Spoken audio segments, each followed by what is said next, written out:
on va regarder ensemble une vidéo d'une mini-consultation de Oscar qui dure une quinzaine de minutes. On va la regarder par petites bribes de 2-3 minutes.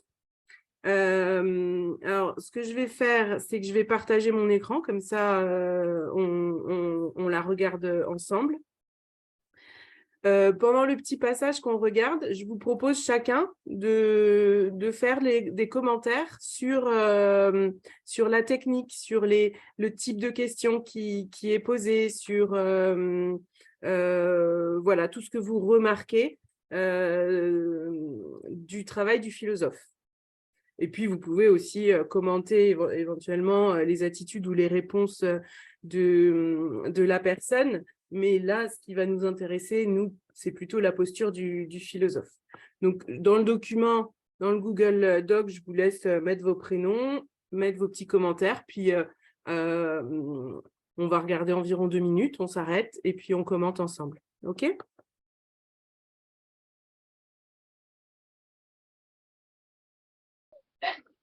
Bien, alors, est-ce qu'il y a une question qui vous parle? Oui. Alors, c'est bien rigolo parce que depuis tout à l'heure avec Jean-Marc. Alors, ça, vous êtes pénible, vous ne faites pas de préambule.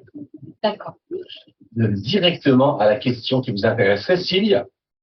Est-il une question? Alors, question. Pourquoi je suis là? D'accord. Pourquoi je suis là? Alors, là, je voudrais faire un petit travail d'interprétation. Plus, avec les enfants, vous savez que quand on vous pose une question, l'idée, c'est d'essayer d'avoir des hypothèses sur l'origine, la source de cette question. Ça vous parle? Hein? Voilà, ça vous parle? Et bien, on va faire pareil, sauf que vous laissez la question des enfants, vous demandez qu'est-ce qu'il veut.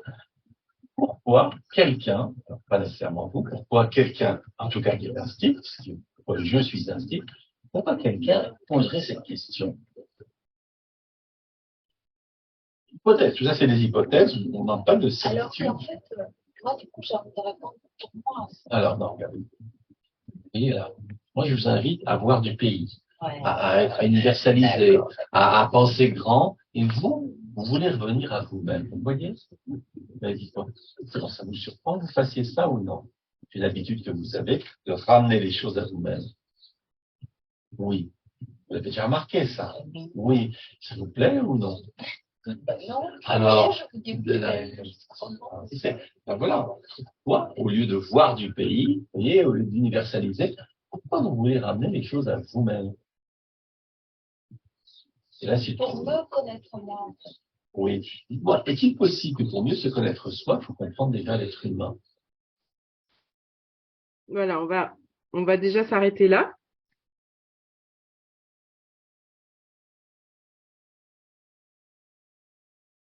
Alors, déjà, sur cette petite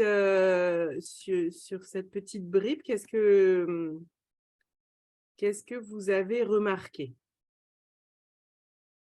Du coup, je disais que j'avais remarqué 2 choses. La première, c'est qu'il invitait du coup, la femme à, interroger sa propre question. Donc Oui. venir problématiser en fait, ce qu'elle posait comme question, venir peut-être, de manière implicite, déjà identifier en fait certains présupposés. Alors, Oui? qu'est-ce qu'il demande précisément à Karine? Elle s'appelle Karine. Qu'est-ce qu'il demande exactement à Karine de faire sur sa propre question? Parce qu'il l'a dit, Oscar. C'est ni problématiser, ni identifier les présupposés, c'est autre chose. Reformuler? Non, je sais pas. Axel, toi, tu as noté? Non, Il lui demande d'interpréter. Qu'est-ce que ça veut dire, cette question? Qu'est-ce qu'on peut interpréter de cette question? Donc oui, il y a la notion de quels sont les présupposés dedans, puisque les présupposés, c'est une forme d'interprétation aussi. Mais effectivement, la première étape d'Oscar, c'est comment on interprète quelqu'un qui se pose cette question. OK. Donc on va noter. Je me mets juste Je me mets tout en haut, puis vous noterez vous en dessous. Donc, en fait, on va faire partie 1. Donc, il y a déjà l'interprétation de la question. OK. Alors, qu'est-ce qu'il y avait d'autre? J'ai relevé aussi un changement de paradigme dans le sens où elle parle du coup d'elle. Cette question la concerne elle et en fait, il l'invite à ce qu'il appelle voir du pays, c'est-à-dire passer du particulier à l'universel en fait. Exactement, oui. Et alors ça sert à quoi? À avoir une vision plus large et à prendre du recul sur soi. Voilà, exactement. Et avec le recul, bah, ça amène aussi du détachement. Donc, on peut mieux voir les choses et enfin, voilà, les voir d'un autre angle. Et ouais, voilà, ça permet de se détacher. Donc, ce passage du particulier à l'universel, c'est détachement.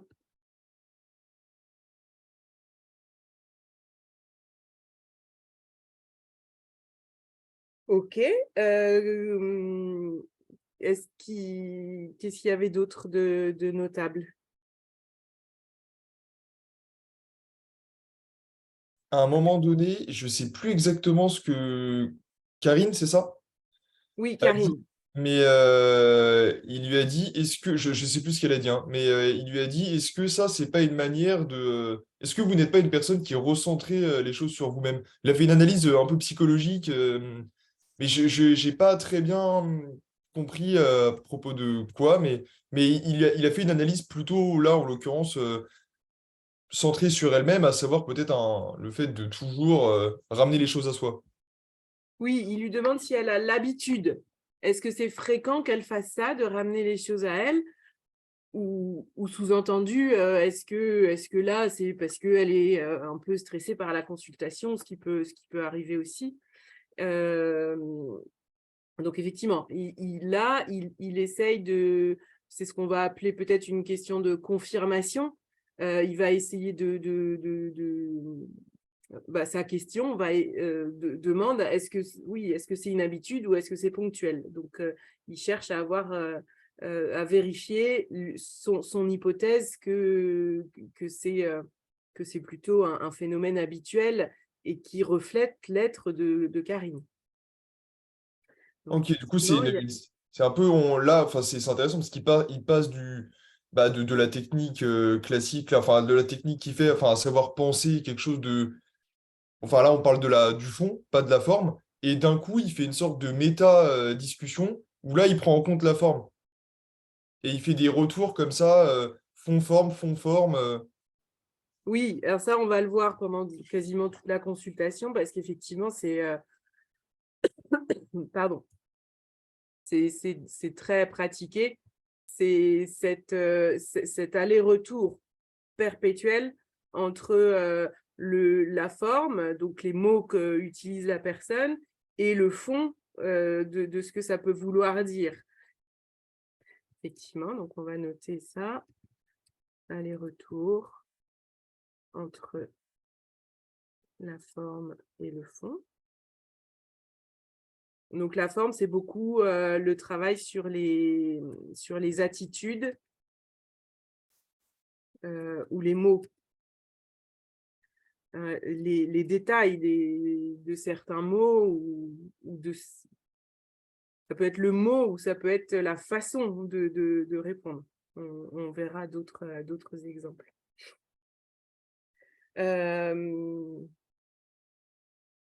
Ok, et alors la dernière question, au moment où j'ai arrêté la vidéo, est-ce que vous en souvenez de cette dernière question? Donc, il y a ce petit échange là sur le particulier et l'universel. Karine dit mais parce que moi, je veux parler de moi parce que je veux apprendre à me connaître en fait. Et là, Oscar lui dit mais est-ce que c'est possible que pour se connaître soi, il faut d'abord connaître l'être humain? Est-ce que vous sauriez nommer ce type de question ou quel effet ça a C'est une question introspective, Alors, pourquoi elle est introspective? parce que il invite Karine à prendre du recul sur elle-même, enfin, à prendre en considération ses sentiments ou quoi, pour essayer de raisonner ça à l'échelle globale, à une échelle plus globale. Bah, donc, du coup, si on passe encore une fois là du particulier à l'universel, est-ce que c'est introspectif ou est-ce que c'est autre chose? Non, effectivement, non, c'est pas introspectif du coup. Alors, comment on pourrait appeler ça? Extraspectif? Je suis pas sûr que Je ne sais pas si ça existe. Bon, ça invite encore une fois à se détacher. Mais est-ce que vous diriez que c'est intuitif, que pour se connaître soi, il faut d'abord connaître le monde? Parce que c'est un peu ce que dit Oscar. Enfin, c'est pas un peu, c'est ce que dit Oscar. Il lui dit, est-ce que c'est possible que pour se connaître soi, il faut d'abord connaître les autres? Et est-ce que vous pensez que c'est intuitif, ça?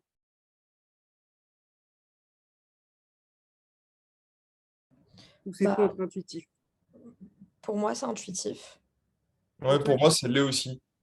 C'est intuitif. Et vous pensez que le sens commun dans la rue, si on demandait aux gens pour se connaître soi-même, est-ce qu'il vaut mieux commencer par soi ou par les autres? Vous pensez que dans la rue, au marché, là, les gens y répondraient quoi plutôt?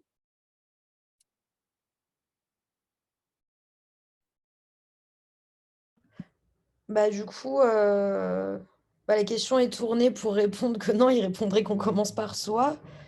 Après, ouais, enfin, pour moi, c'est contre-intuitif, mais probablement.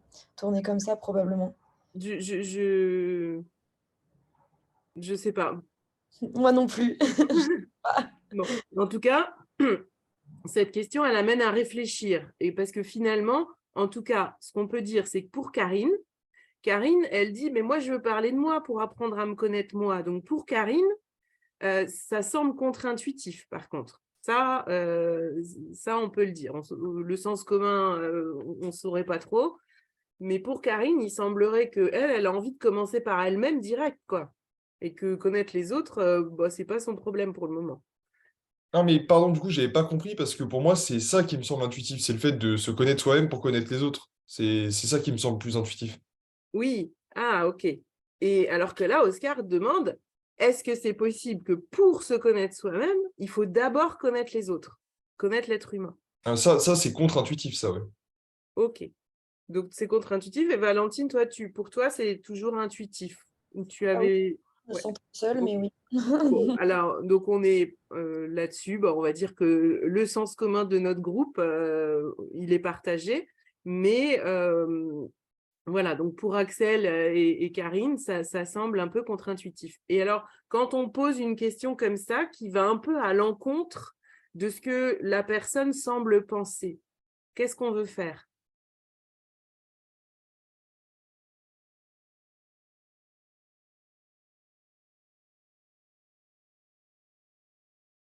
Amener une prise de conscience. C'est ça, on veut la faire réfléchir, en tout cas. Enfin, on lui fait la proposition inverse de celle qui lui semble logique. Et donc, finalement, on l'invite à réfléchir à la proposition contraire.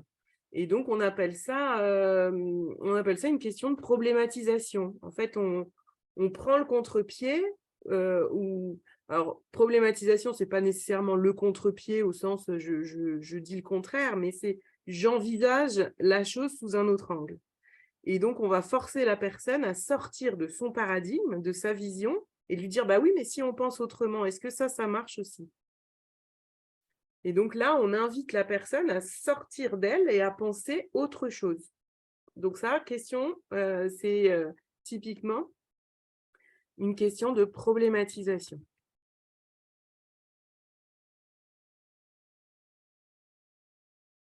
Donc, c'est donc inviter la personne à sortir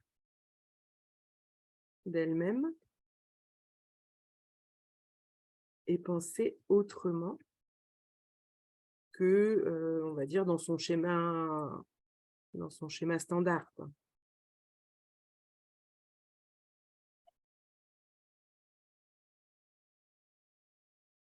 Alors, est-ce que vous avez d'autres commentaires sur cette petite partie? Ok. Bon, alors, vous continuez à prendre des notes sur la deuxième partie et je repartage mon écran.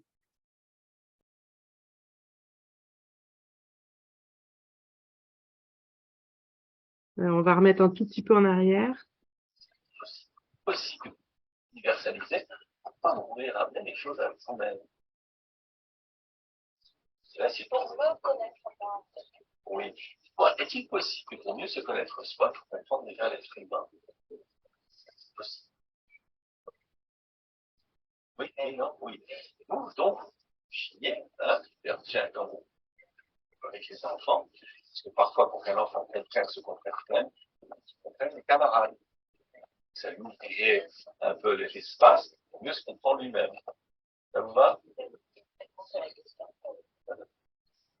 On fait de presser maintenant, vous remarquez? De presser. Hein, et pour vous êtes pressé.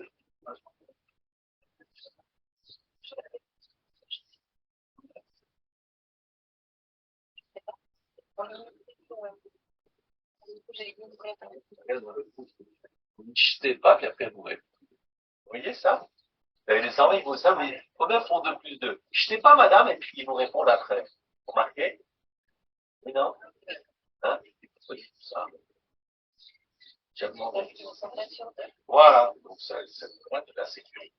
Donc, il y aurait de l'insécurité chez Karine. Ça va? Et parce que c'est aussi pour ça que quand j'invite Karine à penser le monde, elle revient sur elle aussi par l'insécurité.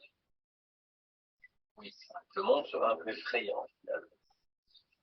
Non, non. Vous savez, c'est des choses, pas avec des choses qu'on va. On va essayer de. Là, vous plaisantez pour essayer de ne pas regarder la chaîne en face pour marquer. Stratégie que vous utilisez aussi.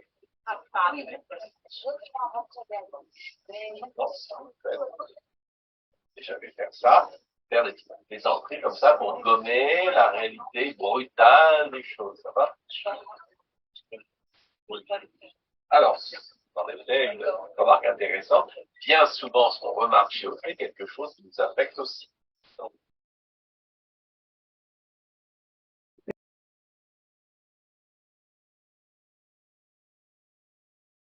Alors, qu'est-ce que vous avez noté dans ce passage? J'ai noté que là, il avait fait que de l'analyse méta, là. Il a fait que de l'analyse de la forme. Alors, quand tu dis de la forme, oui, il a beaucoup travaillé effectivement sur les attitudes et les mots de Karine. C'est ça. Et il en a fait des déductions, quoi. Et il en fait des déductions, exactement. Et alors, mais ces déductions, comment il les amène? Bah, il les amène en analysant effectivement son attitude et il invite à penser ce qu'elle fait. Il dit, vous avez remarqué ça? Vous avez remarqué que vous faites ça? Vous avez remarqué que... Il invite la personne à réfléchir sur ce qu'elle fait. Et à la fin, il en déduit qu'elle est peut-être... il y a peut-être la peur de l'insécurité, quoi. Voilà, mais en disant vous avez remarqué, etc., en fait, il s'assure que la personne a pris conscience, et est d'accord avec les déductions qu'il fait. Hein, il affirme pas comme ça, il jette, entre guillemets, il jette certains concepts, par exemple celui d'insécurité, mais derrière, il s'assure que la personne est consciente et qu'elle accepte et qu'elle est d'accord avec cette analyse. Donc, il y a toujours un travail de confirmation par le philosophe que la personne prend ses déductions. Si la personne, alors je ne sais pas si dans cette consultation, il y aura des moments comme ça, mais parfois la personne dit non, moi je ne suis pas d'accord. Et donc, il y a un travail après du philosophe pour soit expliqué, enfin, pour arriver à un consensus, en tout cas. Donc, effectivement, on va dire travail sur les attitudes avec attitude, donc déduction, qui sont confirmées par Karine. Déduction du philosophe.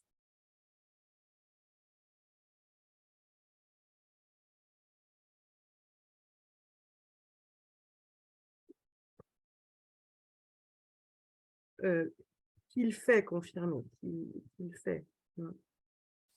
Et ça, c'est important. Ces étapes de confirmation, on va tout doucement. Et dans les déductions, tu l'as dit aussi, il conceptualise. Il ne fait pas des grandes phrases. Hein, il utilise par exemple, il lui a parlé notamment d'insécurité. Hein. Donc c'est un concept et derrière, il lui fait confirmer qu'il y a un problème d'insécurité chez elle. Et il y a sans arrêt aussi toujours cet aller-retour de je constate quelque chose de particulier. Qu'est-ce que ça veut dire en général? Ah, ça veut dire qu'il y a un sentiment d'insécurité et je reviens au client. Est-ce que l'insécurité, ça vous parle à vous? Donc, il y a toujours cet aller-retour particulier, universel, reparticulier. Qu'est-ce qu'il y avait d'autre de notable? Moi, j'ai remarqué que il utilise presque tout le temps des questions fermées. Et c'est ce qui, du coup, ça engage forcément dans le dialogue à prendre position, tandis que les questions ouvertes, ça va laisser un peu plus de liberté. Généralement, quand on pose une question ouverte à un interlocuteur, on laisse toute la liberté de pouvoir répondre, tandis que la question fermée, voilà, on va vraiment prendre position et s'engager. Donc, voilà, j'ai remarqué qu'il faisait ça. Oui, effectivement. Et alors, pourquoi, à votre avis,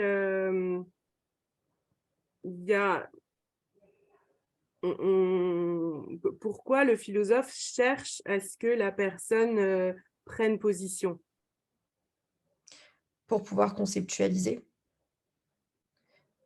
Parce que sinon, ça risque d'être alors soit trop lent, on va dire, si par exemple, là, ça dure 20 minutes ou une demi-heure, ça risque de prendre trop de temps et je pense qu'il y aurait un travail d'interprétation donc comme disait Axel, sur la forme qui serait beaucoup trop conséquent, en fait. Alors, il y a une notion effectivement de travailler avec l'essentiel, mais obligé à s'engager à prendre position, c'est aussi comment dire, c'est faire un choix, et donc c'est une forme aussi de renoncement, et c'est savoir, ça permet de faire le tri, et faire le tri en soi, oui, je suis plutôt comme ci ou plutôt comme ça. On sait tous qu'on n'est pas toujours comme ci ou comme ça, mais c'est un travail d'épure, on trie. Et donc, effectivement, c'est contraignant parce que, voilà, souvent, on veut garder les deux. On dit, ben non, mais je suis un peu moite-moite, je suis un peu les deux. Oui, mais il y en a toujours un qui est un peu plus quand même. Et donc, c'est le dilemme du choix. Et ce dilemme, c'est souvent parce que le choix implique un renoncement à quelque chose. On peut noter. Notion de choix. Renoncement. Ok. Qu'est-ce qu'on peut dire d'autre? Dans la forme, dans la technique, ça c'est un truc dont on avait pas mal parlé pendant le séminaire et après, mais c'est sur le fait que il veut toujours aller à l'essentiel. Donc, il n'hésite pas, je pense que carrément on peut dire qu'il n'hésite pas à couper la personne de manière très régulière, où il dit attendez, attendez, attendez, pour pas qu'on s'éparpille, quoi. Oui, tout à fait. Alors, couper la personne, effectivement, ça permet de garder l'essentiel et de ne pas s'encombrer d'extra. Mais et ça oblige aussi à répondre à la question et strictement à la question. Et pas, ça, je crois qu'on va le voir après. Des moments, les gens veulent se justifier, mais on a juste demandé oui ou non, on n'a pas demandé plus. Et donc, effectivement, c'est important de couper parce que sinon, en tant que philosophe, on se retrouve avec avec trop de choses et on ne sait plus quoi en faire. Donc, c'est mieux de couper. Puis en plus, ça permet à la personne de prendre conscience de son désir de noyer le poisson, en fait. Il y a autre chose qui était assez notable dans cette partie-là. Je pense que, est-ce que vous avez une idée? Je ne sais pas si c'est ça, mais peut-être le fait qu'il prend un exemple. Oui. Ouais. Alors, c'est l'exemple. Alors, qu'est-ce qu'on peut en dire? Le fait de prendre un exemple, à quoi ça sert? Est-ce que tu te souviens, là, par exemple, enfin, à quel moment il a utilisé un exemple et pourquoi il le fait, à ton avis? Alors j'ai très mal entendu la vidéo. J'ai entendu enfant, camarade, j'ai pas très bien voilà, j'ai pas entendu, dans la vidéo donc non, ça je pourrais pas répondre à cette question. Par contre, l'exemple, je pense que, bah, ça vient illustrer et donner de la force en fait, aux propos, qu'on est en train de donner. Ça permet aussi peut-être de vulgariser aussi d'une certaine manière, prendre, un exemple de la vie courante. Il prend un exemple en plus qui, pour Karine, est très familier parce que ça fait partie de son quotidien dans son métier. Donc, voilà, venir illustrer de cette manière-là, ils se rendent compte que finalement, hem, bah, du coup, je sais pas pourquoi il a pris cet exemple parce que j'ai pas entendu, mais en tout cas, ça fait partie de notre quotidien et tout n'est jamais si loin, qu'on ne le pense. Oui, je pense qu'effectivement, il y a beaucoup de ça. Alors, l'exemple, en fait, c'est tout au début. C'est suite à la fameuse question où il lui dit est-ce que c'est possible que pour apprendre à se connaître soi-même, il faut connaître d'abord l'être humain et comme c'est pas intuitif pour Karine, elle répond oui, mais il voit bien que c'est un oui pas convaincu. Et donc là, il lui prend un exemple et il lui dit, mais par exemple, avec les enfants, est-ce que si on leur demande de comprendre leurs camarades, ça va l'aider à se connaître lui-même? Et donc, effectivement, c'est un exemple qui est familier pour Karine puisqu'elle est institutrice, qu'elle côtoie beaucoup les enfants. Et là, cet exemple, il est là pour aussi la convaincre de la pertinence de cette question et la pousser à réfléchir dans ce sens-là. Donc, tu as bien dit aussi, c'est la familiariser. Il prend son univers, puisqu'il voit qu'elle a peut-être du mal à penser la chose en général. Donc, il va la ramener à son univers propre. Donc, les enfants, en tant qu'instit, effectivement, ça vulgarise. Au lieu de rester dans l'abstrait, on revient dans quelque chose de plus concret. Et effectivement, tu l'as très bien dit aussi, ça donne de la force parce que il voit bien qu'elle n'est pas convaincue. Donc, il étaye, en fait, il appuie d'un exemple son propos précédent. Donc, effectivement, l'exemple, c'est très utilisé quand les gens, effectivement, sont dubitatifs. Ou inversement, on va demander à la personne qui va répondre à une question de manière très générale et on va lui dire, oui, mais alors attendez, donnez-moi un exemple parce que là, c'est trop général. Donc là, c'est aussi l'aller-retour, alors particulier universel ou abstrait concret.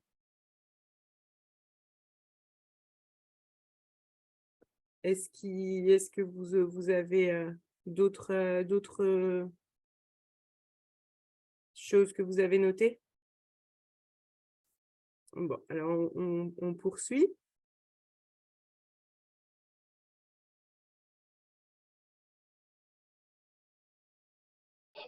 Donc, vous le remarquez, mais principalement chez autrui.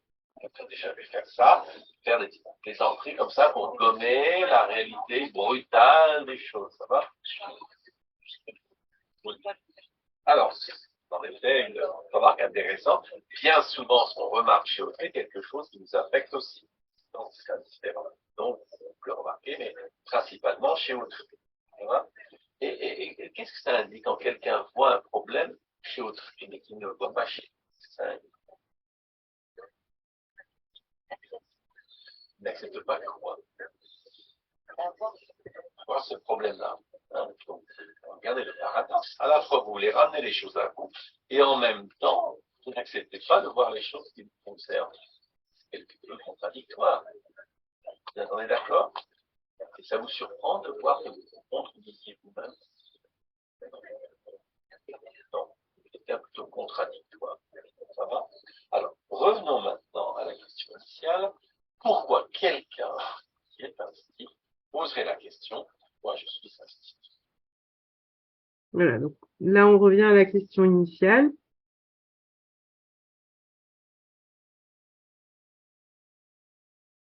Alors, qu'est-ce que vous avez remarqué sur cette partie-là? Oscar va l'amener à découvrir par elle-même les contradictions internes de son raisonnement, en fait. Oui, effectivement, Oscar lui montre une contradiction. Alors, tu te souviens un peu alors, de quelle contradiction il s'agit et comment il la met en lumière? La contradiction, c'est le fait qu'elle ramène les choses à elle, mais qu'elle est également, je crois que c'est incapable d'accepter la critique, quelque chose comme ça. Non, de voir en elle des défauts, enfin de voir les défauts des autres. Voilà, Ouais. c'est que en fait, effectivement, elle voit les défauts chez les autres, mais elle veut tout ramener à elle en même temps. Alors que tout à l'heure, il lui disait, mais pour se connaître soi-même, il faut peut-être connaître les autres. Et là, il lui en fait une très belle démonstration, puisque Karine elle-même dit, mais moi, c'est ce défaut, alors c'est le défaut de fuir, de plaisanter pour éviter de répondre à une question. Elle dit, ah non, non, moi, je ne l'ai pas remarqué sur moi, mais c'est vrai que je le remarque chez les autres. Donc, elle le voit bien chez les autres. Et elle dit même, ah bah si je le remarque chez les autres, c'est que je dois le faire. Et donc, finalement, elle a eu beaucoup de mal à comprendre cette question de problématisation que Oscar lui avait soumise. Et en fait, là, elle vient d'avouer que bah oui, finalement, c'est en regardant les autres qu'elle apprend à se connaître puisqu'elle voit ses propres défauts chez les autres. Et que c'est une contradiction, donc du coup, de vouloir tout ramener à elle-même. Ouais.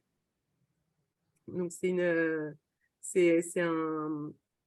Là, finalement, le philosophe, il ne fait que suivre et utiliser les attitudes et les mots de Karine, hein, pour lui montrer cette contradiction. Donc, c'est ça qui est assez... c'est là où on voit que c'est très performant, la consultation individuelle. Parce que voilà, le philosophe, il suit le fil de la logique et il voit la contradiction. Et donc, il lui demande également de la remarquer. Ok. Quoi d'autre?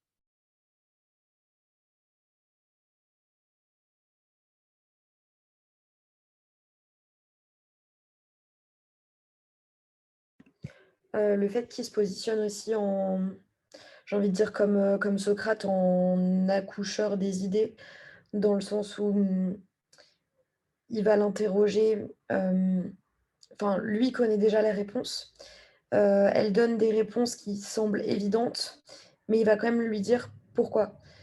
Pour qu'elle aille au bout de sa pensée, comment dire, que les choses qui semblent évidentes finalement ne le sont peut-être pas tant que ça, qu'il est important de les verbaliser, parce que verbaliser, c'est aussi d'une certaine manière clarifier en fait au niveau de sa pensée. Enfin, je sais pas, je verrais quelque chose un peu aussi dans le même ordre, dans la même dynamique, il y a aussi des questions rhétoriques en fait.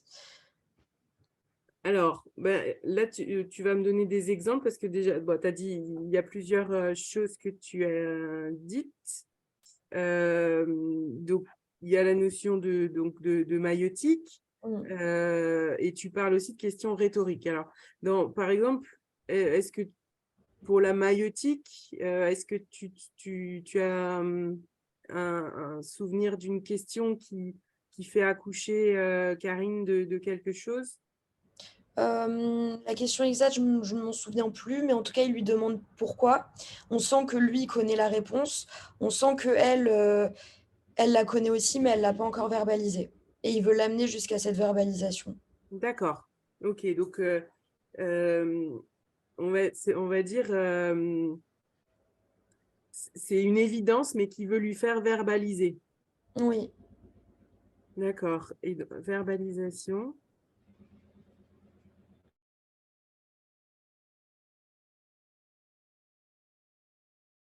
De l'évidence.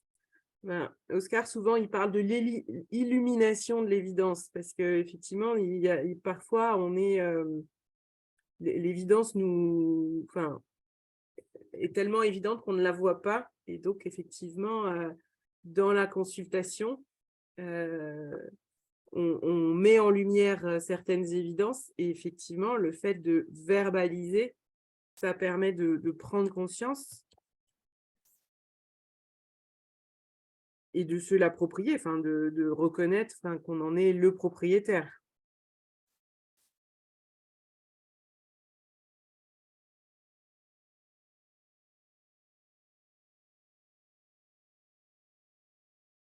Ok, et sur les questions rhétoriques, alors là, par exemple, tu avais quoi en tête? Pour moi, c'était en fait, c'était la même chose. J'ai fait un amalgame. Donc, Mais tu dis c'est les questions rhétoriques dans le sens où le philosophe connaît la réponse et qui veut juste lui faire verbaliser.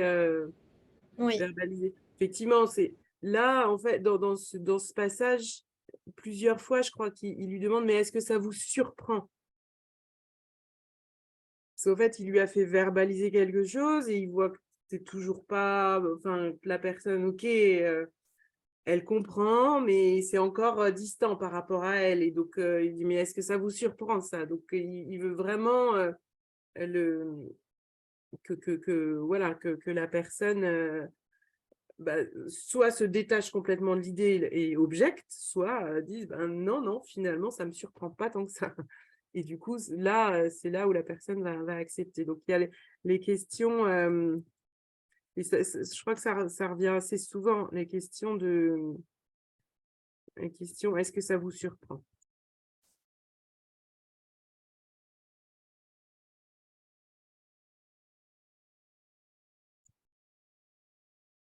C'est aussi une question un peu de confirmation, hein.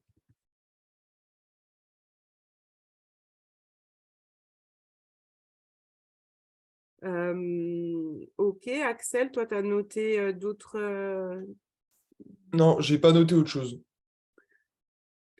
points.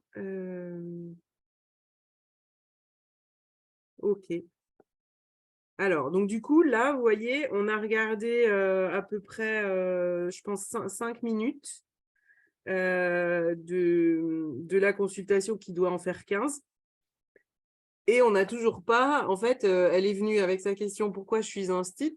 Et là, on a passé 5 minutes, enfin, Oscar a passé 5 minutes à décortiquer finalement l'attitude et les mots de la personne, mais on n'a toujours pas attaqué la question qui reprend juste là maintenant. Donc déjà, dans tout ce travail, ça nous a permis. Alors oui, ce qu'on peut faire, tiens, tout ce travail-là, ça nous a permis quand même de connaître un petit peu Karine. Donc, qu'est-ce qu'on pourrait dire là sur Karine avant de revenir à sa question, en fait? Karine semble être quelqu'un qui est en insécurité, quelqu'un qui a des techniques d'évitement de réponse aux questions par le rire, Ouais. quelqu'un qui ramène les choses à elle, qui a du mal à, comment dire, à ramener les choses à son quotidien en termes de conceptualisation. Alors là, tu t'appuies sur quoi pour dire ça? Sur le fait que Oscar a pris un exemple qui était du coup un exemple de son quotidien, un exemple familier pour venir appuyer un argument, du coup qu'elle n'avait pas su identifier avant. Ah oui. Oui, et c'est là le paradoxe, en fait. C'est qu'elle ramène les choses à elle, mais qu'en même temps, elle est détachée de son quotidien. Donc, en fait, elle est détachée d'elle-même. Elle ramène tout à elle, mais elle est détachée d'elle-même. Elle est presque en dehors d'elle-même. Ouais, ok. Une sorte d'inconscience, quoi.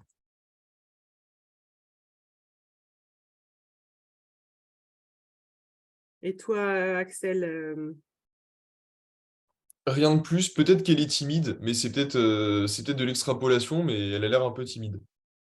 alors oui, alors, enfin, tu sais que, alors, on peut dire, si tu dis ça, tu t'appuies sur quoi? On va essayer de trouver un argument, de trouver les choses qui peuvent étayer ça.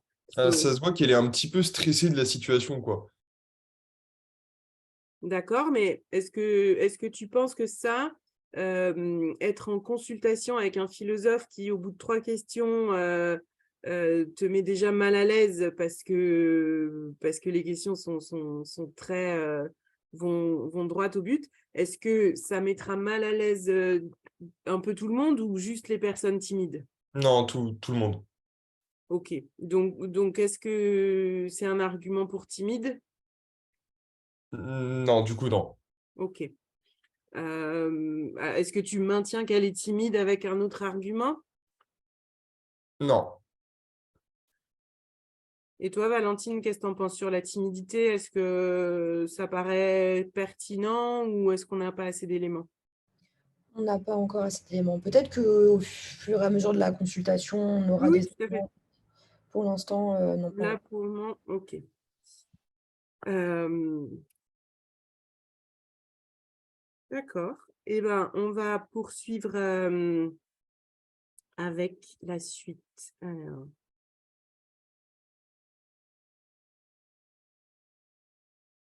Ça va? Alors, revenons maintenant à la question initiale. Pourquoi quelqu'un qui est ainsi poserait la question pourquoi je suis ainsi?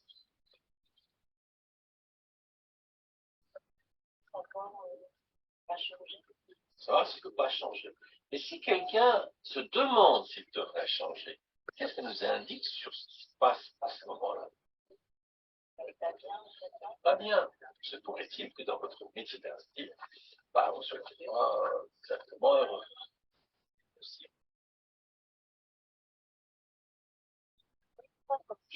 Vous voyez, là, maintenant, vous me répondez le passé, en disant un imparfait. Parfait. Moi, je vous pose une question au présent et vous me répondez à un imparfait. Vous l'avez remarqué? Vous voyez ou non? Vous allez passer avec les enfants, on leur pose une question. Je suis exactement un imparfait. Hein? Pourquoi tu dis ça? Madame, je croyais. Parfait. Et pas alors les enfants. Ça vous surprend, vous n'écoutiez pas les enfants.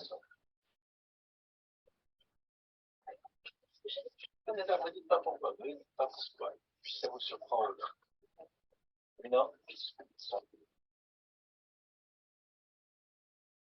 Alors,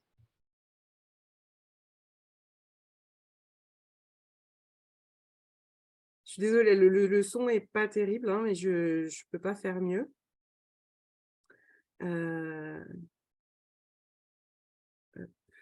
Alors, qu'est-ce qu'on peut dire sur cette partie?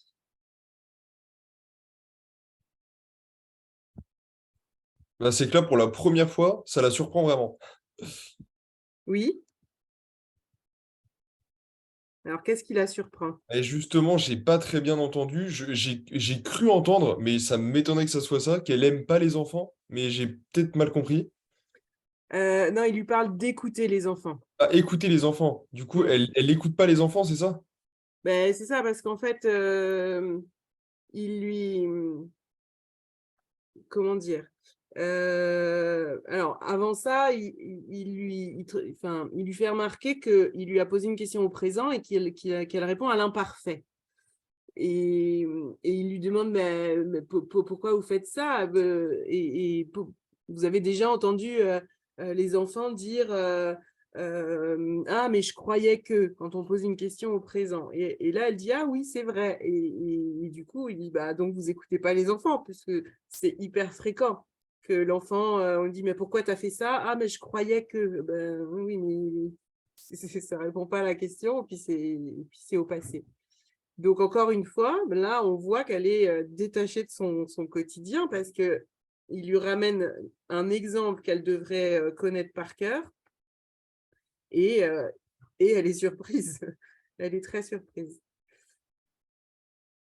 Ok, donc il y a de nouveau, on va dire, l'exemple des enfants et cette fois qui amène une surprise.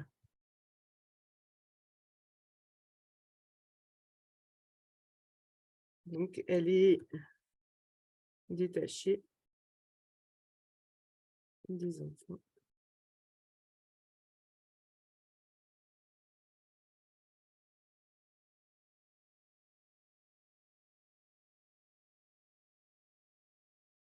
Ok, est-ce que vous avez noté au début, donc il revient donc à la question initiale, pourquoi je suis instite? Et est-ce que vous avez noté comment il s'y prend en fait avec cette question? Il lui demande quel genre de personne pourrait poser cette question. Oui, et donc ça, est-ce que tu sais qualifier? On l'a dit au début. C'est l'idée de prendre du recul sur soi-même, de se détacher de soi-même pour pouvoir avoir une sorte d'esprit, enfin de regard critique sur qui on est.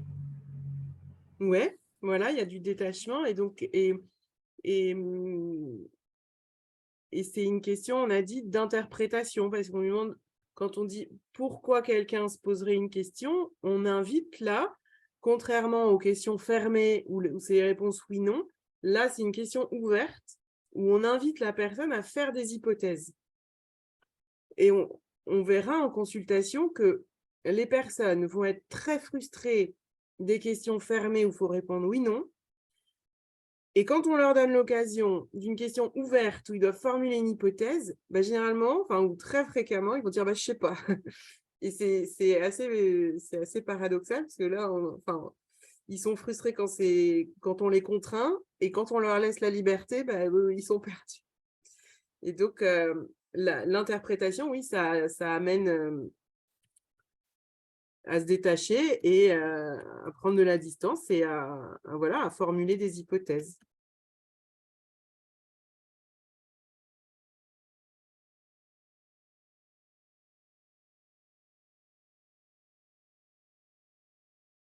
Donc, ça, c'est la première étape. Il lui demande d'interpréter. Donc là, elle répond Karine, elle dit bah, peut-être que c'est parce que c'est une personne qui veut changer. Et donc, ensuite, je ne sais pas si vous vous souvenez un peu comment Oscar poursuit.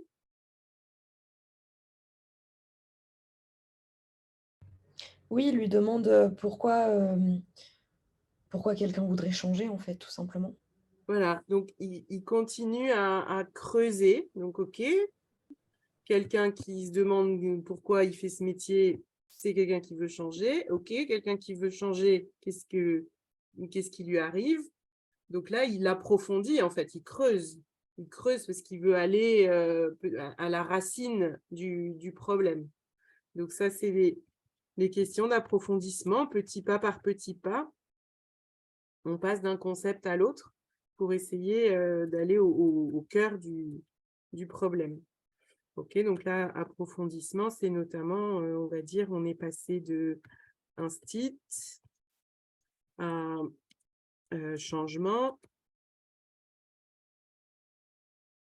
Et donc, pourquoi on veut changer? Vous vous souvenez de ce que répond Karine?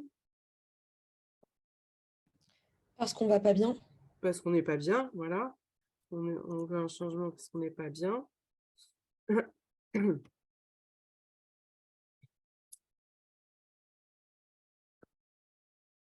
Et c'est justement là où Oscar, lui, du coup, bon ben voilà, il dit, bah, est-ce que c'est possible que dans votre métier d'instit, vous ne soyez pas heureuse? Donc là, par contre, il passe à une question de confirmation. Parce qu'en fait, il a fait, comme tout à l'heure, toutes ces déductions logiques.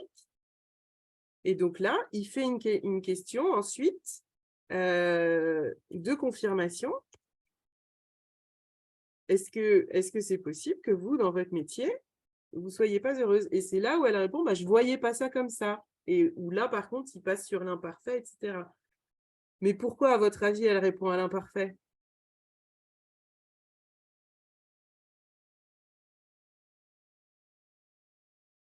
Parce qu'elle n'est pas sûre d'elle. Enfin, elle vient de... Je sais pas, elle vient de... Enfin, en fait, dans cette réponse à l'imparfait, lui, après, Oscar reprend l'exemple des enfants qui font la même chose. Donc, en fait, on découvre une forme de similitude dans le comportement de Karine et dans celui des enfants. Et moi, je dirais que qu'on répond à l'imparfait parce que... Non, parce qu'en fait, on savait quelque chose et qu'on le mettait de côté, par exemple. Moi, je dirais que c'est parce qu'on n'assume pas ce qu'on dit, en fait. Ouais. On n'assume pas, ouais, c'est une bonne idée, effectivement. Oui, oui, ouais, effectivement, on n'assume pas. C'est ce que font les enfants quand ils disent je croyais que, c'est parce qu'ils n'assument pas avoir fait le. Exactement, ouais, ouais, tout à fait. Donc, la question de confirmation, est-il possible que, etc. Comme cette question dérange, la réponse à l'imparfait, c'est effectivement un problème de ne pas assumer. Et donc, c'est important de travailler sur cet imparfait finalement, hein, parce que ça nous apprend beaucoup de choses. On dit, ben, finalement, là, Karine, elle n'assume pas qu'elle n'est pas pleinement épanouie dans son rôle d'instit. Alors que finalement, en 3 questions, on l'a démontré. Et là encore, donc, il a ce travail sur l'imparfait et puis il lui demande est-ce que ça vous surprend tout ce qu'on dit, quoi? Parce qu'effectivement, on sent que Karine, elle est déconnectée d'elle-même. Et d'ailleurs, je reviens sur le fait qu'elle n'est pas du tout timide, hein. C'était.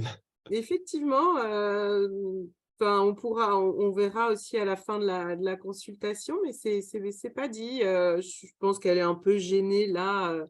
Bon, après, voilà, Oscar, il est grand, il est imposant, il est charismatique. Quand on le voit pour la première fois, je pense qu'on est tous un peu timides. Ok. Est-ce qu'il y a autre chose sur ce passage? Ok. Oui. Ah oui, vas-y. Bah, il y a le fait que elle tente de justifier. Oscar lui dit ne me dites pas pourquoi. Donc, en Ah fait, oui, c'est très bien. intéressant de voir que ça intéresse pas le philosophe d'avoir la justification. Ça nous appartient. Enfin, ça appartient à la personne, à la personne qui parle. C'est pas ce qui est intéressant. Lui, il demande est-ce que ça vous surprend? Il attend en fait une vraie réponse qui est oui ou non. Donc, il l'attend. Il vient juste demander est-ce qu'il y a quelque chose qui vous a troublé? Je vous demande pas pourquoi, je vous demande pas ce que c'est, juste est-ce que voilà, il y a quelque chose qui il s'est passé quelque chose en vous en fait. Oui, exactement. Et d'ailleurs, je crois qu'il poursuit là-dessus. Ou alors c'est un autre moment. Je sais plus, on va voir. Mais effectivement, il y a plusieurs fois où elle tente de se justifier, où il la coupe. Ouais. Très bien. Alors, on va regarder la suite.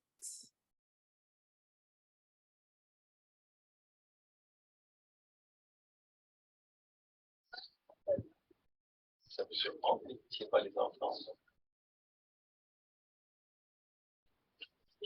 Non, mais ne dites pas pourquoi. Ne dites pas pourquoi. Ça vous surprend. Non. Et là, oui, je suis en train de vous parler, et je vois dans vos yeux qu'il y a 50 000 trucs qui se bousculent. C'est la grande bousculade. Et cette bousculade, elle est liée à notre discussion, ou de manière générale, ça se bouscule dans votre esprit. C'est plutôt quelqu'un de bousculé. Ça va, hein? C'est un peu chaos dans la tête. Ça va, voilà. Ça pose problème dans le travail. Ça.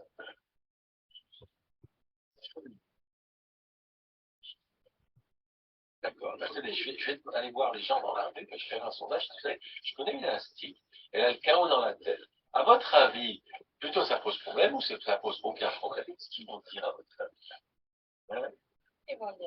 Alors, peut-être pour vous, c'est très compliqué. Vous voyez à quel point il y a le chaos dans la tête. Une question simple comme celle-là, qui relève de la logique plutôt qu'autre chose, dit que je ne saurais pas répondre. Marquez. Mais non. Bah, c'est un cri de douleur. Maintenant, on est passé à la douleur. Qu'est-ce qui vous arrive? Pourquoi être douloureux? Oui.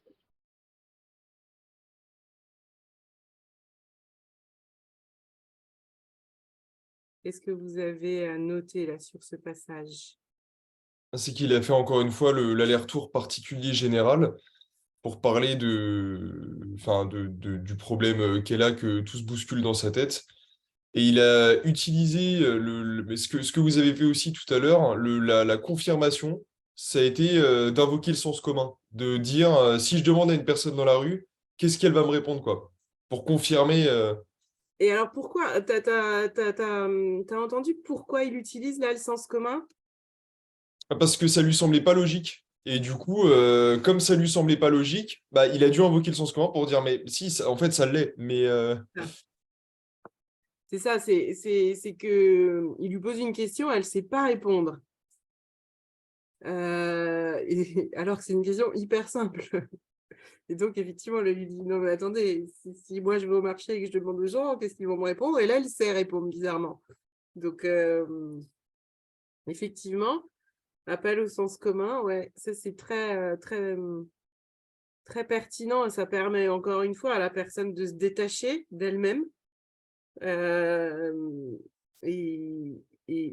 là, on le voit très bien dans cet exemple, parce que dès qu'il fait appel au sens commun et qu'il dit bah, si je vais au marché et que je demande aux gens, elle répond, bah, elle dit bah oui, ils vont dire oui. Et donc, c'est hyper simple de répondre. Donc, là, qu'est-ce qu'on peut déduire de Karine? Qu'est-ce qu'on peut formuler comme hypothèse là, sur Karine?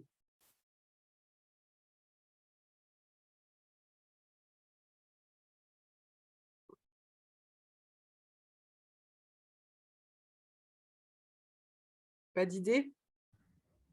Je sais pas, je dirais pour proposer quelque chose que on en revient un peu aussi à l'idée de tout à l'heure où Karine assume pas nécessairement tout ce qu'elle dit. Il y a cette idée d'insécurité qui a été amenée aussi au début de l'entretien, qui revient peut-être. Voilà. Ben, là, surtout quand on a ces problèmes, la personne qui n'arrive pas à répondre quand on lui pose la question au sujet d'elle-même et qu'elle arrive à répondre à la même question à propos du sens commun, on va dire que c'est une personne qui est engluée en elle-même. En fait, quand on lui pose une question en elle-même, c'est tellement la glu, le marasme qu'elle ne sait pas. Puis pouf, dès qu'on lui demande de dire ça pour les autres, ah ben là, elle sait. Donc, on va dire, elle est engluée. Effectivement, il lui parle de chaos intérieur et on le voit bien hein, dans sa façon de répondre. On voit bien qu'effectivement, oui, c'est le chaos, mais on va dire, c'est pris, c'est immobile, quoi, c'est englué. Donc, je dirais, voilà. Karine est engluée en elle-même.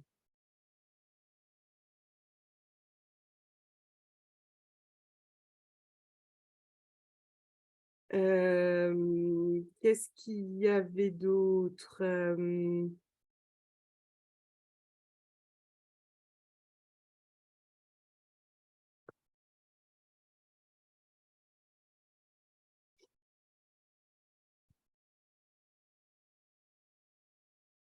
En fait, cette question, quand il va sur le sens commun, donc en fait, là où on a repris, c'est sur le fait que Karine soit surprise de ne pas écouter les enfants. Et là, en fait, Oscar, encore une fois, là, il travaille sur la pure attitude où il n'y a pas du tout de mots. Il lui dit, je vois dans vos yeux qu'il y a 50 000 trucs qui se passent dans votre tête. Donc là, c'est même pas c'est vraiment l'attitude au sens propre. Il sent qu'il y a les yeux qui doivent s'agiter dans tous les sens et que Karine est assez bousculée. Et là, la question suivante, en fait, il fait le lien avec le travail. Donc, il revient à la question initiale. Est-ce que le fait d'être bousculé, ça vous pose un problème au travail? Parce qu'il faut bien garder en tête que Karine, elle est probablement pas bien dans son travail. Et là, en fait, on fait des allers-retours. On s'éloigne de la question initiale, mais on y revient de temps en temps aussi. Donc, on va dire, il y a aussi un aller-retour entre la question initiale et des questions autour. Et donc, il lui demande, oui, est-ce que le chaos dans la tête, ça pose problème au travail? Et c'est là que Karine ne sait pas répondre. Et c'est très étonnant.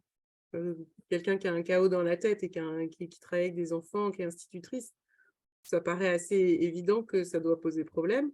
Et donc là, c'est effectivement, il fait appel au sens commun pour faire redescendre Karine sur Terre, en fait, hein, parce que ça a l'air tellement chaotique là-haut qu'elle n'arrive même plus à répondre à des choses très, très simples.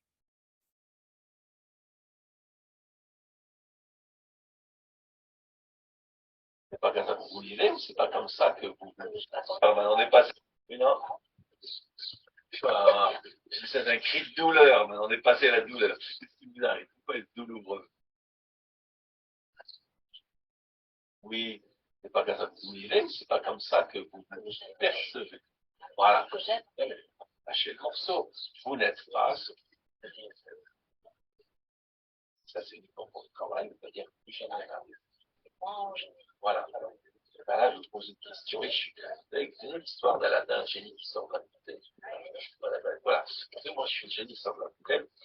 D'accord, Karine, tu peux faire un vœu qui, que, rituel. Tu as le droit à un seul vœu. Attention, le génie, il ne pardonne pas. Alors, qui, que, rituel. Donc, c'est bien que vous n'êtes pas celui-là pour l'instant. Vous êtes donc aliéné. Ça va? Alors, si on est aliéné, ça veut dire quelque chose. Les parents sont aliénés au sens suivant, on dirait, ben, voilà, il est fou et il faudrait qu'il soit raisonnable. Par exemple, ça va? Alors, vous, qui êtes-vous et qui vous êtes, là, qu'on distingue la Karine que vous appelez moi, celle qui n'est pas moi. Vous sauriez les distinguer?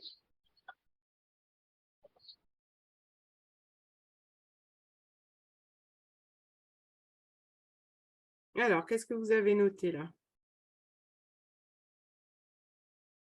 J'ai noté qu'il a conceptualisé, il a fait appel au concept d'aliénation, mais du coup, par rapport au fait qu'elle se sentait bah, pas très bien dans son travail, quoi. Et du coup, il a dit ça, c'est l'aliénation. Alors, l'aliénation, c'est le fait de ne pas être très bien dans son travail ou c'est autre chose? Non, c'est autre chose, mais c'est pour ça qu'après, il a dit, enfin, j'entends aliénation comme, mais il a été coupé, mais il allait expliquer comment lui, il utilisait le concept d'aliénation. Il l'a expliqué, en fait. Peut-être que tu n'as pas bien entendu. C'est, en fait, c'est l'idée que Karine, elle est partagée entre ce qu'elle est et ce qu'elle voudrait être. Hein, en fait, je crois qu'au moment où on a repris le dialogue, elle explique que bah, elle est surprise parce que elle se voit pas comme Oscar est en train de la voir. Et donc Oscar lui dit ah bah oui, donc là effectivement vous voyez pas, vous percevez pas bien. Et donc il y a la Karine que vous croyez être et celle que vous voudriez être. Et donc là il y a aliénation, puisque il y a deux personnes, en fait. Aliéner, c'est l'inverse de synthétiser, en fait. OK? Et justement, qu'est-ce qu'il utilise? Donc, effectivement, il y a ce concept d'aliénation. Donc, c'est le partage entre ce que je suis et ce que je voudrais être.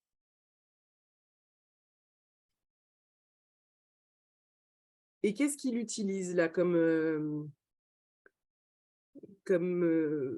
façon d'aborder le questionnement? Est-ce que vous vous souvenez comment il procède?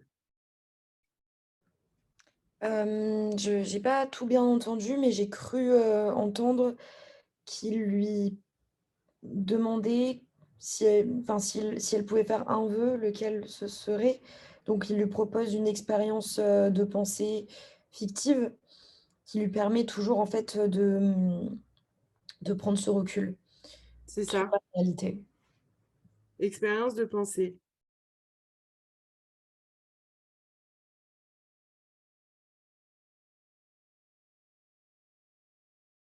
Et alors, quel avantage ça a d'utiliser l'expérience de pensée?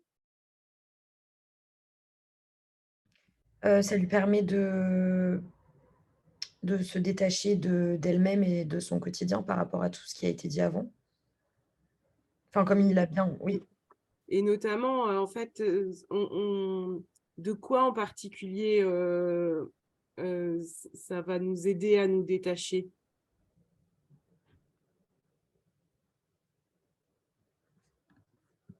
Peut-être d'une logique de pensée trop simplifiée parce qu'elle colle trop à notre réalité. Alors, Ah ouais, c'est peut-être pas clair ce que je suis en train de oui, dire. Heu, en général,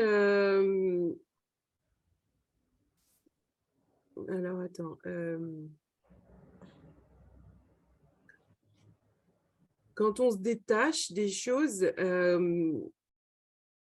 qu'est-ce que ça permet d'éliminer en fait?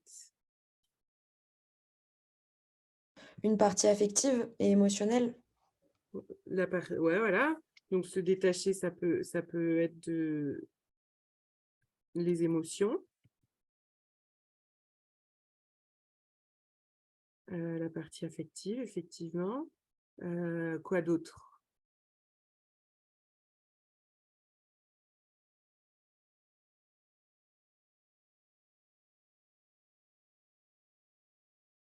Par quoi nos schémas de pensée, euh, comment dire?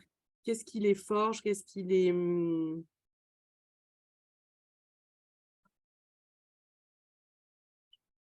Bah, toute notre histoire, toute notre, éducation, toute notre culture, tout notre cadre quotidien Voilà, ouais, il y a la culture, et oui, l'aspect social. l'éducation, au sens large, effectivement. Tout ça, le cadre, et en fait, ça va être des contraintes. C'est des contraintes qu'on s'impose. Donc, on va s'imposer effectivement un cadre culturel. Donc, en fait, les limites qu'on se pose, c'est des contraintes qu'on s'impose. Et quand on se détache, eh ben, on fait un peu sauter toutes les barrières. Et surtout dans une expérience de pensée, bah finalement, là, dans l'expérience de pensée, on est libre. Et surtout là, je suis un magicien, je suis Aladdin, je peux réaliser un vœu, lequel tu choisis. On a fait sauter on fait sauter toutes les contraintes et on peut se projeter libre. Donc, il y a cette idée, tout ça, en fait, c'est les contraintes et les limites que l'on s'impose.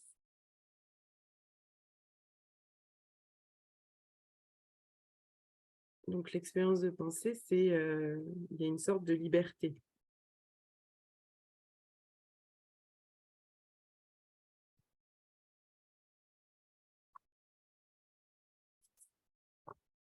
Et alors, qu'est-ce qu'elle répond finalement, Karine, à cette expérience de pensée? Est-ce qu'elle s'est laissée complètement aller dans des rêves extravagants ou pas? Moi, je n'ai pas entendu sa réponse du coup. Moi non plus. Ah, eh ben, je vais vous la dire. Donc, Aladdin lui propose un vœu pour être qui elle veut et elle répond « moi ».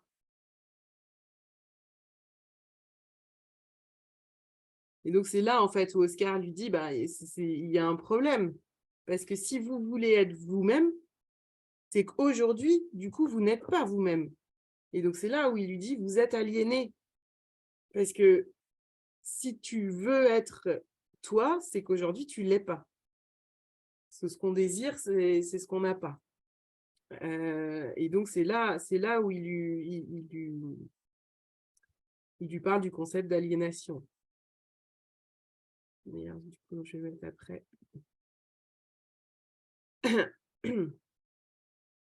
Et donc, de ce concept d'aliénation, eh bien, il va lui proposer, est-ce que vous avez entendu la suite? Comment il va travailler là-dessus, sur ce concept d'aliénation avec Karine? Il me semble qu'il repasse à des questions de confirmation, je crois. Alors, quel genre? Tu saurais me dire à peu près l'idée de la question? Bah, quand il lui parle d'aliénation, il me semble, hein, mais vraiment, comme j'ai pas très bien entendu et je suis pas sûre, il lui dit est-ce que c'est OK ou un truc comme ça. Peut-être je me suis inventé une vie, hein, c'est possible. Ouais, on n'a pas besoin d'être sûr. Toi aussi, tu as un problème avec la sécurité. Tu veux être sûr aussi. Non, je crois. Alors, peut-être qu'il lui demande, mais des confirmations. Mais surtout, on va reprendre à ce niveau-là. Il va lui demander de distinguer c'est qui moi et c'est qui pas moi, en fait. Parce que là, on a deux personnes. On a Karine et pas Karine. Et donc, il va lui dire, donc il va lui demander d'identifier ces deux personnes, c'est qui? Et donc là, on va tomber dans des... Voilà, on lui demande de caractériser, en fait, donc conceptualiser les personnes.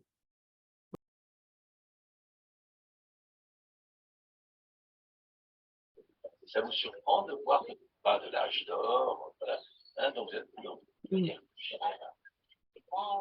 Voilà, alors, là, je vous pose une question. Et vous avez connu l'histoire d'Aladin, un génie qui sort de la bouteille. Voilà, moi je suis le génie qui sort de la bouteille. D'accord, Karine, tu peux faire un vœu qui, que, rituel. Tu as droit à un seul vœu. Attention, le génie ne pardonne pas. Alors, qui, que voudriez vous être? Dans ce terme, vous n'êtes pas ce que vous êtes pour l'instant. Vous êtes donc aliéné. Ça va? Alors, si on est aliéné, ça veut dire quelque chose. Et par exemple, aliéné au sens souvent, on dirait, voilà, et il faudrait qu'il soit raisonnable. Par exemple, ça va? Alors, vous, qui êtes-vous et que voudriez vous être? Il va falloir qu'on distingue la Karine que vous appelez moi et celle qui n'est pas moi. Vous sauriez les distinguer?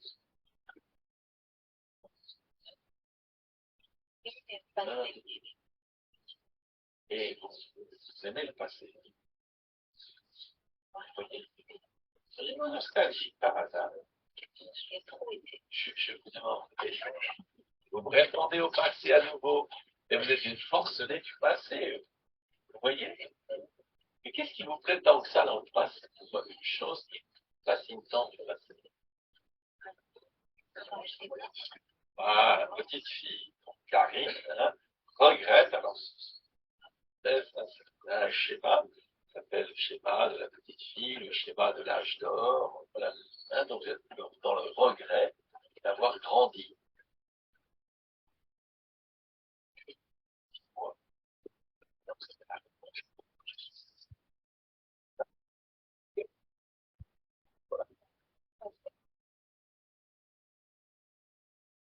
Avec les copines et les copains.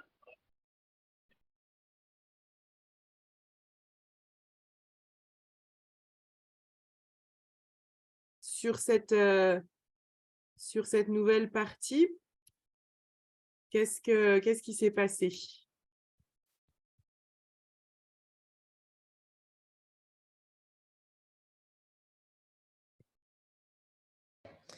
Bah, grâce à l'utilisation du... Enfin, il est venu en fait creuser l'utilisation du passé. On a remarqué qu'elle utilisait en l'espace de même pas 10 minutes beaucoup le passé. Donc, il l'a interrogé sur... En fait, c'est sur le... Bah, là, on est à la fois sur le... Ça part vraiment de la forme. Mais en fait, c'est étroitement lié au fond, quoi. Et il arrive à le lier plutôt bien. Alors, Donc, comment, et donc, il lit quoi et quoi alors? il lui demande pourquoi elle utilise tout le temps le passé et en plaisantant, il lui demande qu'est-ce qui paraît aussi attrayant dans le passé. Et elle finit par lui répondre très sérieusement que... Enfin, il évoque la possibilité qu'elle soit nostalgique et elle finit par lui répondre que il y a une sorte d'âge d'or de son enfance dont elle a probablement pas fait le deuil et elle en est en effet très nostalgique. Ok. Donc là encore, c'est un travail sur, on va dire, des détails qui peuvent paraître insignifiants, l'emploi du passé, et finalement, on voit qu'en creusant, en creusant tout doucement, pas à pas, il y a un approfondissement qui va arriver effectivement à un concept plus opérant, hein, cette idée de nostalgie. Et donc, et la nostalgie, il creuse encore. Il lui demande quelle est cette nostalgie qu'elle a du passé. Et il aboutit, vous vous souvenez à quoi il aboutit? À quelle idée? Bah, l'idée qu'elle a répondu à sa question du début, vous voulez dire? Ou avant? Ah ben avant, même ouais, avant de... quand il lui demande qu'est-ce qui lui plaît tant dans le passé, qu'est-ce qu'elle répond?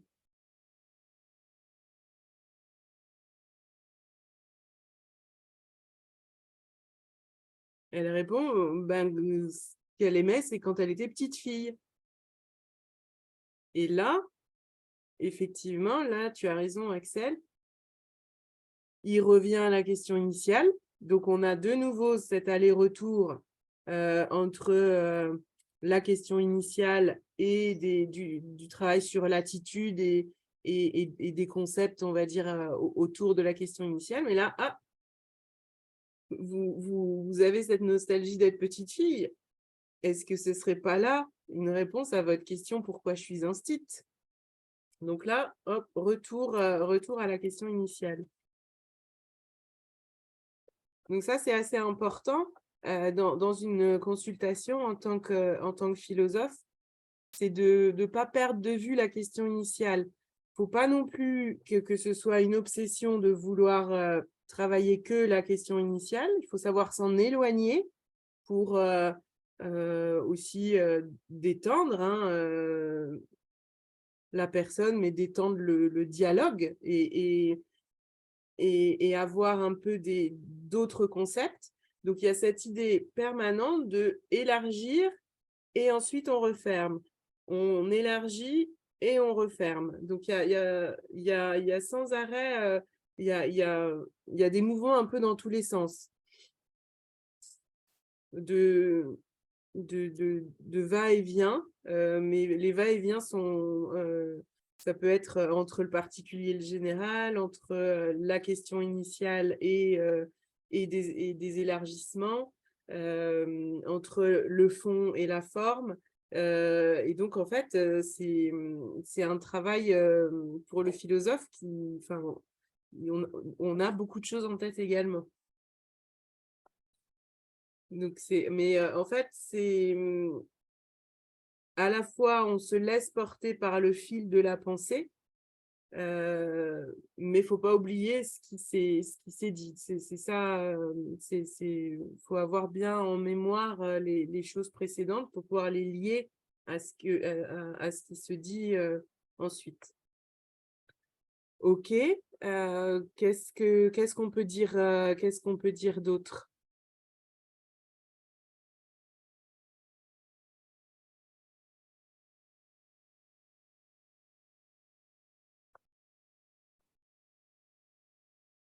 Est-ce que là, on peut faire des déductions sur Karine, par exemple?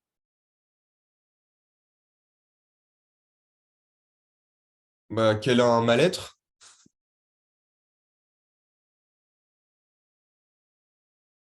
Alors, sur quoi tu t'appuies alors pour dire ça?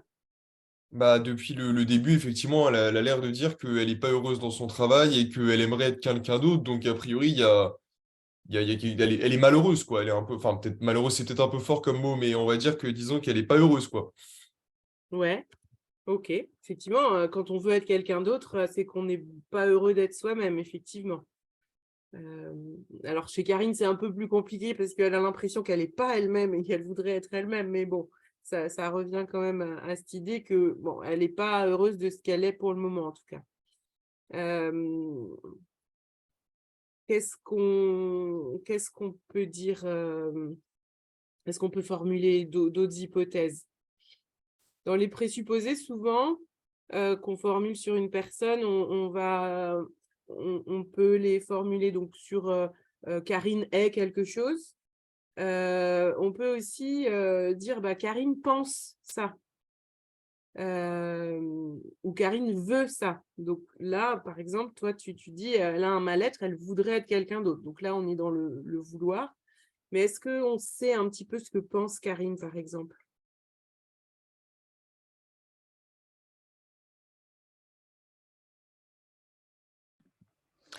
Karine est nostalgique et Karine pense que le passé est plus attractif que le présent. Ouais, par exemple, ouais, très bien.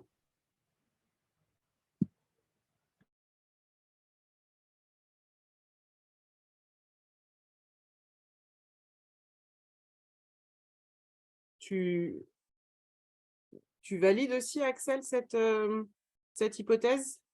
Oui, je valide. Je valide et je pense elle pense que le fait d'être instit, le fait d'exercer dans l'éducation nationale, de manière un peu illusoire, la rebasculerait en enfance, quoi. Et alors, c'est conscient ou inconscient selon toi?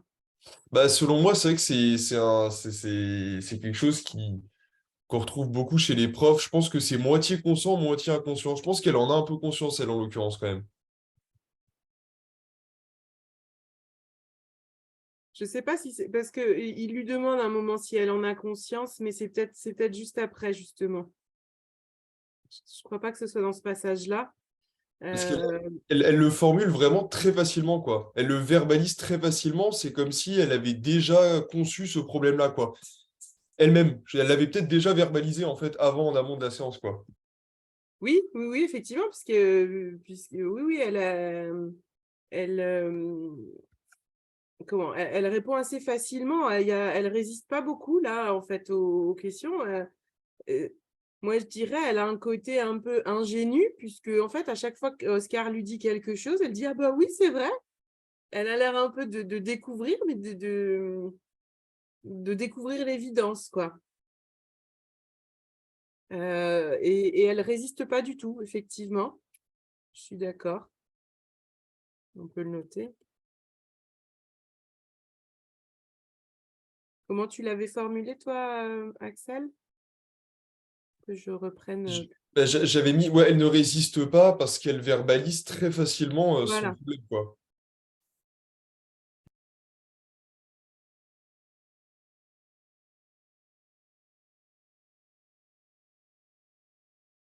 Ok. Donc moi, je vous propose le concept un peu de ingénu.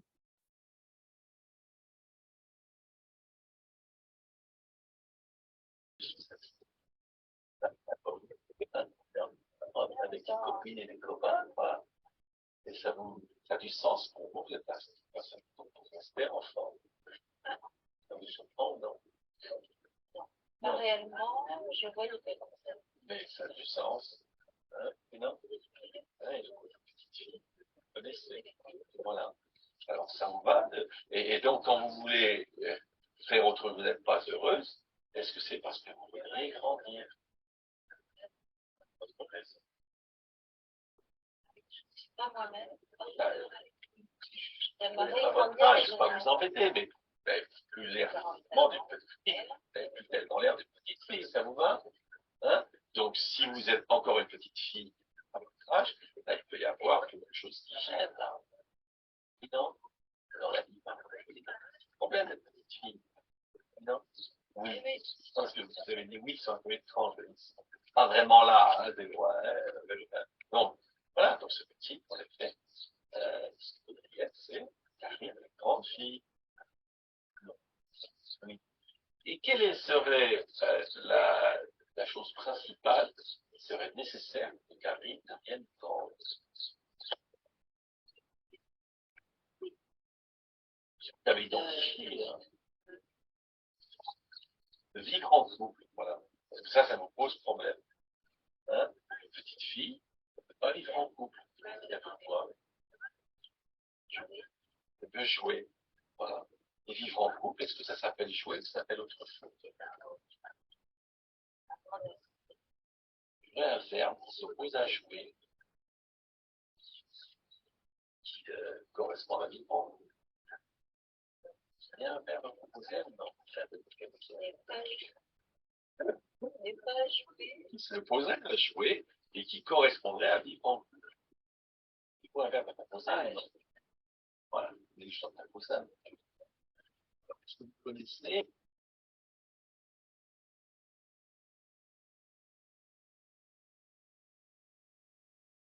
Il l'amène à définir, bon pareil, j'ai pas tout très bien entendu, mais à définir ce qu'est une petite fille. Enfin, je sais pas, il y a un moment où elle parle de couple, non? Oui, parce qu'en Oui. fait, du coup, l'idée de petite fille, donc ça serait la Karine d'aujourd'hui, donc le fameux moi le fameux pas moi d'aujourd'hui de Karine, hein, c'est la petite fille. Du coup, il en déduit que le moi que voudrait être Karine, c'est une grande fille. Donc ça, c'est déduction logique. Mmh. Et donc, il demande, c'est là la question importante, c'est quoi la chose principale qui ferait dire que Karine est une grande fille, en fait? Qu'est-ce qui caractérise? Donc là, il demande, alors c'est pas conceptualisé, là, c'est caractérisé, c'est dire, bah, ça veut dire quoi une grande fille pour Karine, en fait? Donc c'est la question de caractérisation. Et donc, en fait, c'est l'idée du... il lui demande, je crois, quel est le critère important. Ou non, il lui dit, c'est quoi la chose principale? La chose principale qui caractérise la grande fille. Donc, c'est l'idée effectivement critères de choix, quoi. Et c'est là où elle répond, ce qui caractérise la grande fille, c'est être en couple. Là, pareil, c'est des questions. Elle répond, elle est assez souple parce qu'elle accepte assez facilement de donner une seule réponse. Il y a beaucoup de gens qui vont vous dire, ah, mais il y a plein de choses qui font pour être adulte, il ne peut pas y avoir juste une chose. Là, on a une cliente qui est souple, hein, qui se plie bien à l'exercice et qui résiste pas trop. Parce que souvent, c'est difficile. Parce que même si là, c'est une question ouverte, elle est fermée dans le sens où on a le droit qu'à une réponse. Donc, il y a des fausses questions ouvertes dans ces consultations. OK. Et alors, est-ce que vous avez suivi la suite du raisonnement? Donc, la grande fille, c'est être en couple. Après, il lui a demandé, je crois, ce qui caractérise la petite fille, parce que, ou un truc comme ça, parce qu'elle dit jouer, je crois. Elle dit que la petite Voilà, fille donc, dit ouais, jouer. exactement. Donc, la grande fille, ce qui caractérise la grande fille, c'est être en couple. Et ce qui caractérise la petite fille, c'est jouer. Ensuite, il lui demande un terme un verbe qui s'oppose à jouer. Elle en a pas, moi non plus d'ailleurs. Et, et on Ah, s'est arrêté là. oui, bah, très bien. Ah, bah, c'est intéressant ça. Donc, effectivement, il lui dit, bon, bah, du coup, quel est le verbe qui s'oppose à jouer? Donc là, il travaille sur les notions donc, de conceptualisation et d'opposition, hein, parce que là, il lui dit, OK, la petite fille, c'est jouer. Donc, la grande fille, ça serait quel verbe? Parce que elle dit la responsabilité, mais ça, c'est pas un verbe. Donc, il voudrait le verbe qui associé à l'adulte qui s'opposerait à jouer. Et donc, ouais, toi, vous n'avez pas d'idée? Moi, j'en ai aucune. Aucune? D'accord. Et Valentine, est-ce que toi, tu aurais Moi, je dirais une- travailler. Travailler. Ah oui, c'est pas mal. OK.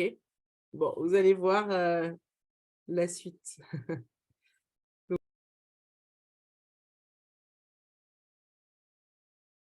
verbe s'engager. Il faut un verbe à composer. Oui, et qui correspondrait à vivre en couple. Il faut un verbe à composer. Voilà. Ça. Est-ce que vous connaissez le verbe s'engager? C'est drôle, hein, ça c'est un mot très difficile, s'engager. C'est un mot rare hein, que peu de gens utilisent. Hein. S'engager pose tellement de problèmes que même le mot lui-même a disparu. S'engager pose problème. Préférer jouer. Ça a du sens. Vous voyez ça?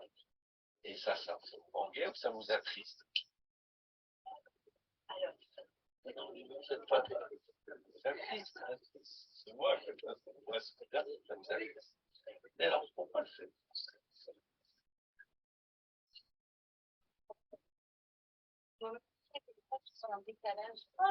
Bonjour. Hein? On va voir la dame qui est là, si tu as une question à lui poser. Oui.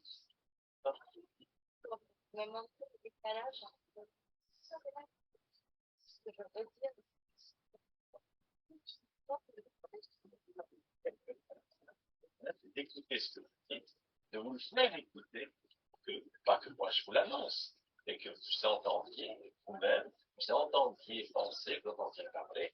Ça, c'est une démarche. Donc, on va considérer la démarche. Et revenons en arrière. Alors, puisque ça vous attriste, faites-vous. Voilà, donc, effectivement, rester la fille et non pas être la femme. Ça va? Et ça, c'est confiant, un peu, beaucoup, pas du tout. Lequel? Un peu, beaucoup, pas de...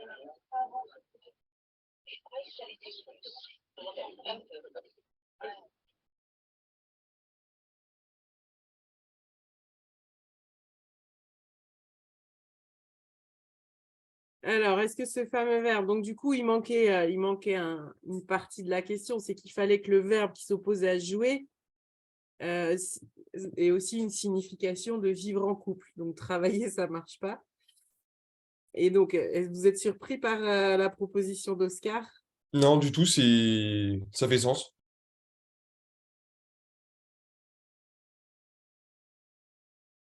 Et alors, vous avez vu comment il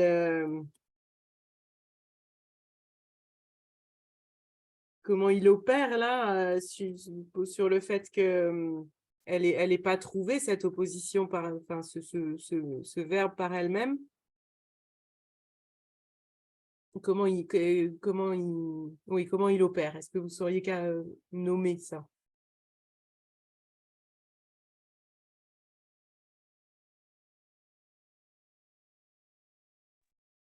Le fait qu'elle ait oublié le verbe, c'est le terme d'omission, peut-être? Omission? Non, ce que je cherchais à vous faire dire, c'est comment Oscar opère sur le fait qu'elle ait oublié le verbe. L'attitude d'Oscar, en fait, comment on peut la caractériser? Il lui dit, voilà, s'engager. Elle est hyper surprise, elle dit, ah bah oui, évidemment. Et là, comment on peut caractériser l'attitude du philosophe?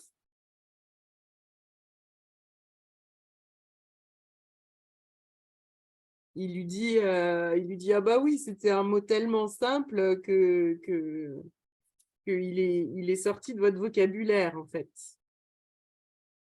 Donc là, c'est ce qu'on pourrait appeler l'ironie, la fameuse ironie socratique. Là, il utilise le rire parce que c'est tellement énorme que justement que Karine n'arrive pas à s'engager et a peur sûrement. On revient à cette notion d'insécurité. Et donc, il utilise l'ironie en lui disant bah, ce mot, il vous fait tellement peur que vous l'avez même rayé de votre vocabulaire. Qu'est-ce qu'on peut dire d'autre?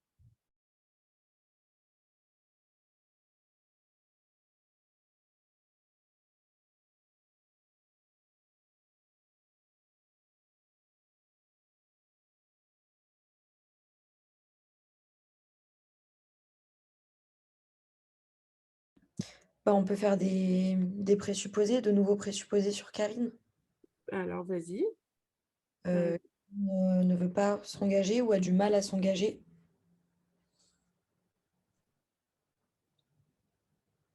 Alors, a du mal, oui, certainement. Est-ce qu'on pourrait être plus précis? Quel sentiment elle éprouve, à ton avis, vis-à-vis de l'engagement? Bah, du rejet. Du rejet, sûrement de la crainte. Il y a une forme de peur qui est là. Hein. Est-ce que ça vous convient? Oui, oui.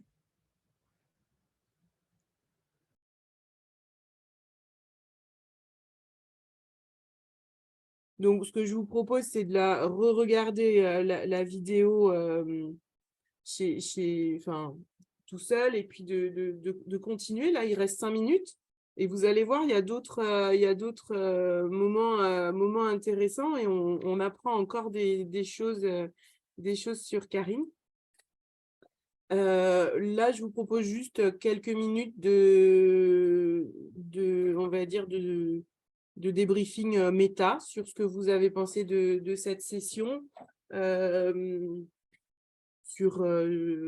je vous laisse libre de tous les commentaires.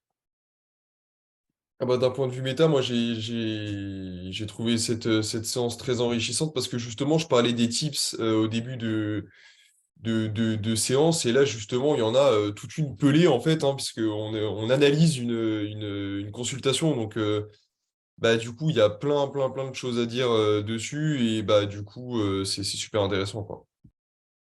Ok. Et du coup, tu vois, bah, là, c'est une vidéo sur YouTube, mais des petites consultations comme ça de 15 minutes, il y en a peut-être pas une dizaine, mais il y en a 6 ou 8. Et ça, c'est des bons exercices de les regarder et de les découper et de se dire, ah tiens, là, c'est tel type de question, là, il fait ça pour ça, là, il utilise telle attitude et tout ça. Et voilà, et c'est comme ça qu'on se rend compte effectivement de l'efficacité de cette méthode, hein. Le côté performatif. Mais le côté performatif, justement, je l'aurais peut-être pas vu tout seul devant YouTube en regardant une vidéo. C'est pour ça que D'accord. c'était intéressant. Je me serais pas dit, ah, à ce moment-là, il fait un aller-retour du général au particulier. Enfin, je l'aurais pas verbalisé consciemment, quoi. Donc c'est pour ça. Ok, cool. Donc toi, Valentine, t'as ou rien à dire, comme tu veux, hein.